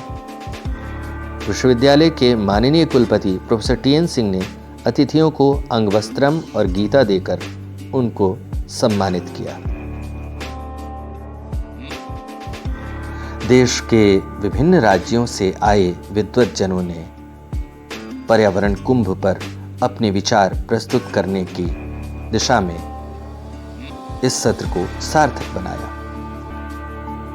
कार्यक्रम का उद्घाटन प्रदेश के उप मुख्यमंत्री डॉक्टर दिनेश शर्मा ने किया।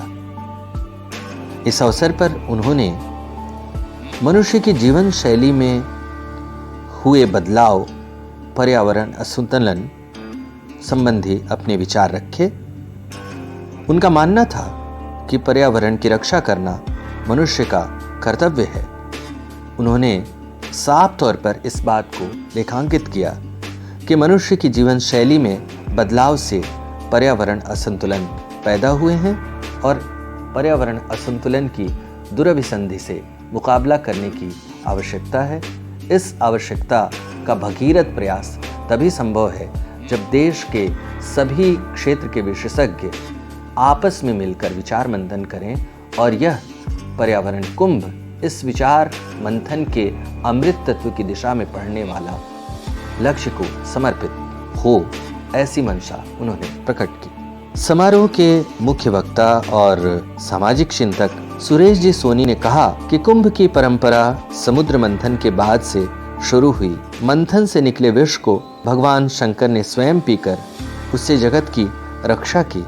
वर्तमान में प्रदूषण रूपी विष को हम सभी मिलकर दूर करेंगे। पर्यावरण प्रदूषण के कारण मानव जीवन के अस्तित्व पर संकट उत्पन्न हो रहा है। जंगलों में कमी आ रही है, रेगिस्तान बढ़ते जा रहे हैं, कार्बन डाइऑक्साइड का स्तर सर्वाधिक पहुंच गया है, पशु पक्षियों की अनेक प्रजातियां विलुप्त हो रही हैं। अगर यही स्थिति रही तो सदी के अंत तक मनुष्य के आसपास जो समुद्र हैं उनके जल स्तर में वृद्धि के कारण दुनिया की 1/3 जनसंख्या का लोप हो जाएगा। अन्नपूर्णा मंदिर के महंत रामेश्वर पुरी ने कहा कि जीवन को शुद्ध वायु की आवश्यकता होती है। पूरे विश्व में पर्यावरण संकट गहरा होता जा रहा है। काशी में सारी संस्कृतियों का मेल है, इसलिए पर्यावरण कुंभ का आयोजन विशेष महत्व रखता है। उन्होंने कहा कि यह आयोजन लाभकारी हो और इसका संदेश पूरे विश्व में जाए। प्रदेश के विधि, न्याय, युवा, खेल एवं सूचना राज्य मंत्री डॉक्टर नीलकंठ तिवारी ने कहा कि कालांतर से कुंभ की परंपरा रही है। आध्यात्मिक भाव को लेकर लोगों ने राष्ट्र और समाज को जोड़ा। इस पर्यावरण कुंभ का भी उद्देश्य यही है। उन्होंने कहा कि जीव और जगत में संघर्ष की स्थिति को रेखांकित करने की जरूरत है और काशी इस हेतु पहल करे, यह समय की आवश्यकता है। अपने स्वागत भाषण में महात्मा गांधी काशी विद्यापीठ के कुलपति और पर्यावरण कुंभ आयोजन समिति के अध्यक्ष प्रोफेसर टीएन सिंह ने कार्यक्रम के उद्देश्यों पर प्रकाश डालते हुए कहा कि कृषि, जल, वायु, भूमि के संकट पर गहन विचार कर एक ऐसा समाधान प्रस्तुत किया जाए जो सबको स्वीकार हो। गौरतलब है कि प्रोफेसर टीएन सिंह देश के प्रतिष्ठित भूवैज्ञानिक हैं और उनकी चिंताएं प्रकृति के गहरे सरोकारों को समर्पित है। वे एक साथ विज्ञान और आध्यात्मिक चेतना भरी मेधा के पक्षधर बातों को अपने स्वागत भाषण में सम्मिलित किए, जिसकी गूंज दूर तक सुनाई देगी। पहले सत्र का विषय था पर्यावरण और भारतीय जीवन शैली। इस सत्र में बिहार के राज्यपाल लालजी टंडन ने कहा कि गंगा के प्रति आस्था आज भी बनी हुई है। इसमें अस्थियां बहाई जा रही हैं। हम जागरूक रहेंगे तो गंगा की पवित्रता बनी रहेगी।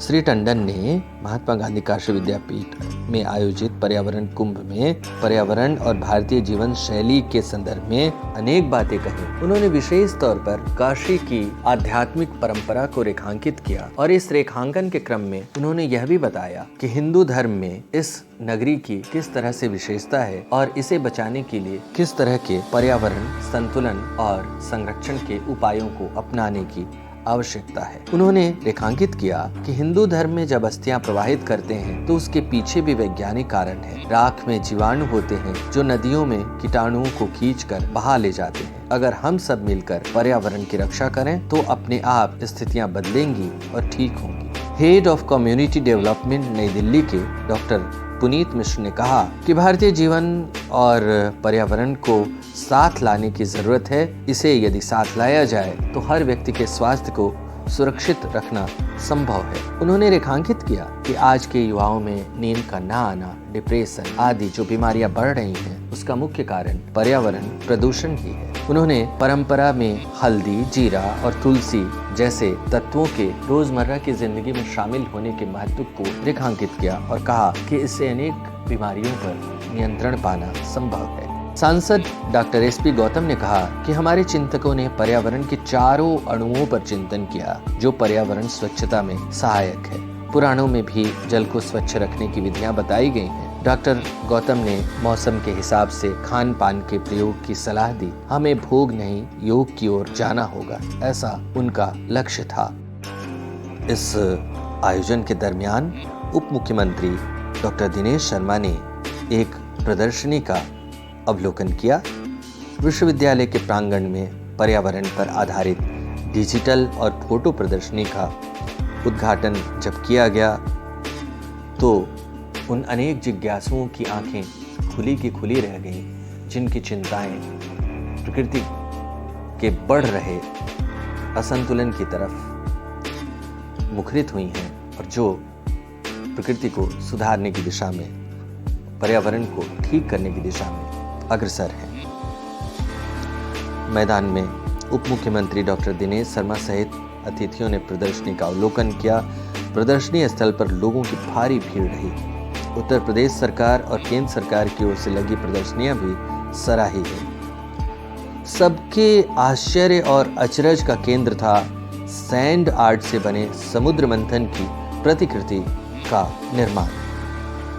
इसकी कलात्मकता पर लोग मुग्ध हुए और इसकी सुंदरता के लोग कायल भी हुए। इस अवसर पर सांस्कृतिक कार्यक्रम भी आयोजित हुए। अनेक रंगारंग कार्यक्रमों की प्रस्तुति ने लोगों के मन को मोह लिया है। यह पहले सत्र के बाद का आयोजन था जिसमें काशी विद्यापीठ के संगीत और मंचकला विभाग के छात्र छात्राओं ने बनारस के लोक संगीत की मनोहारी प्रस्तुति की। कार्यक्रम में दादरा, कव्वाली, नृत्य नाटिका आदि कार्यक्रम भी प्रस्तुत किए गए। पर्यावरण कुंभ के दूसरे दिन दूसरे सत्र का आयोजन हुआ। इस सत्र का विषय था उपभोक्तावाद और पर्यावरण की चुनौतियां। प्रोफेसर भगवती शर्मा ने महात्मा गांधी काशी विद्यापीठ में आयोजित रविवार के दिन जब दूसरे सत्र में अपनी बात कही तो उसका असर लोगों पर दिखा। श्री शर्मा ने मुख्य वक्ता के रूप में अपने विचार व्यक्त करते हुए कहा कि समुद्र के जल स्तर में वृद्धि से अनेक द्वीप जलमग्न हो रहे हैं। बढ़ते तापमान से कृषि फसलों की अवधि में कमी आई है। 60 दिन में तैयार होने वाली फसल 40 दिन में तैयार हो रही है। इससे पैदावार भी कम हो रही है। उन्होंने कहा कि घरेलू उपभोग के उपकरणों में बेतहाशा वृद्धि के कारण धरती से प्राप्त होने वाली अनेक सामग्रियों यानी खनिजों का क्षरण हो रहा है। भविष्य में इनमें कमी आए ऐसी चाहत उन्होंने प्रकट की। कार्यक्रम की अध्यक्षता कर रहे डॉक्टर लक्ष्मण सिंह राठौर ने कहा कि विश्व में 52% आबादी अति उपभोक्तावाद से ग्रसित है। लोग प्राकृतिक संसाधनों का अति दोहन कर रहे हैं जिससे बचने की जरूरत है। उन्होंने मोटे अनाजों जैसे बाजरा, मक्का आदि को न खाकर गेहूं, चावल आदि खाए जाने वाले अनाज की स्थिति का जिक्र किया और उन्होंने यह कहा कि इस तरह के उपयोग के कारण पानी का प्रयोग अत्यधिक बढ़ गया है। तीसरे सत्र का विषय था कृषि और पर्यावरण। डॉक्टर गजानन गाडे ने उन्होंने कहा कि भूमि के क्षरण और जलवायु परिवर्तन से कृषि प्रभावित हो रही है। कृषि की वर्तमान स्थिति में भारतीय चिंतन से सुधार लाया जा सकता है। उन्होंने भारतीय शिक्षा में अपना परिसर, अपनी पहचान पाठ्यक्रम शुरू कर विषय अध्ययन की आवश्यकता बताई। डॉक्टर गाडे ने कहा कि भूमि का सुपोषण महत्वपूर्ण बिंदु है। सत्र की अध्यक्षता कर रहे कृषि अनुसंधान केंद्र के महानिदेशक कल्लू गौतम ने कहा कि जैविक खेती से अपनी मिट्टी को ठीक करना समय की आवश्यकता है। उन्होंने कहा कि माइक्रो न्यूट्रिएंट की कमी से लोगों का ब्लड प्रेशर और शुगर बढ़ रहा है।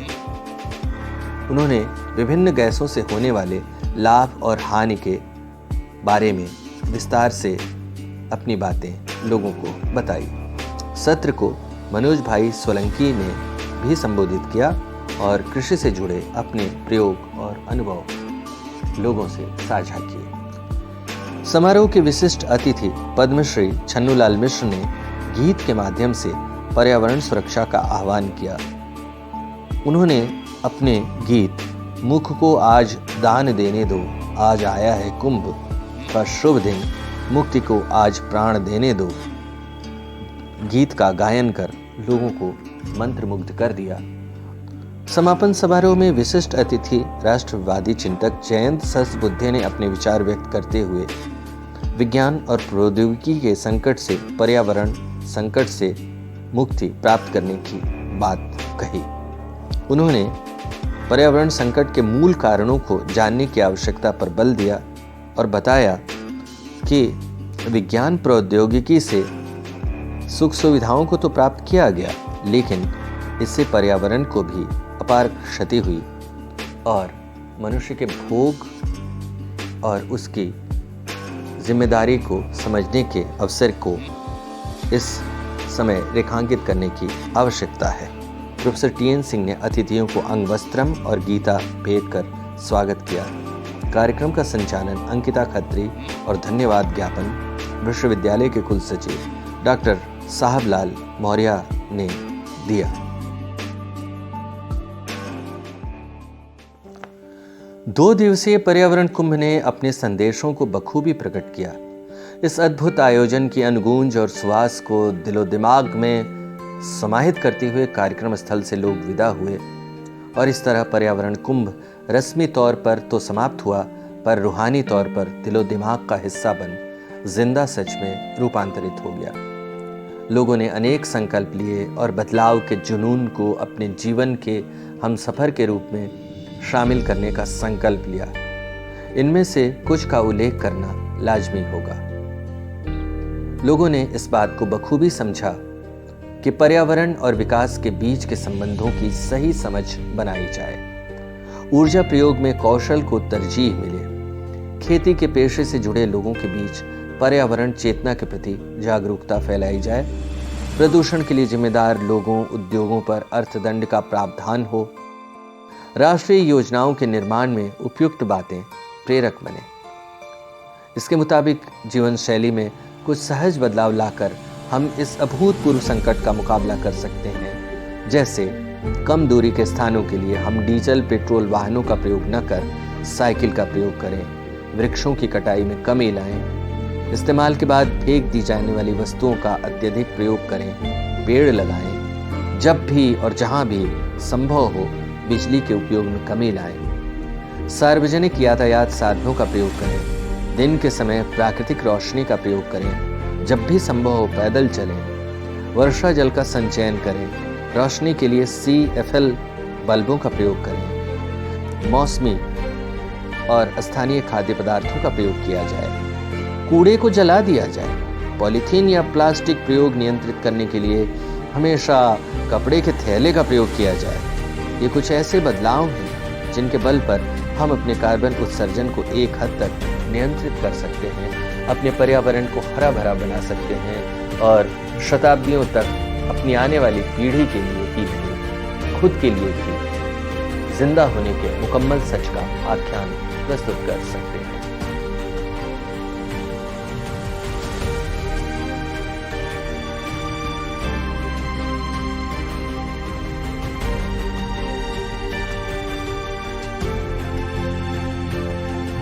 पर्यावरण कुंभ ने काशी विद्यापीठ की फिजा को अतीत और वर्तमान दोनों के वैभवों से चमत्कृत किया।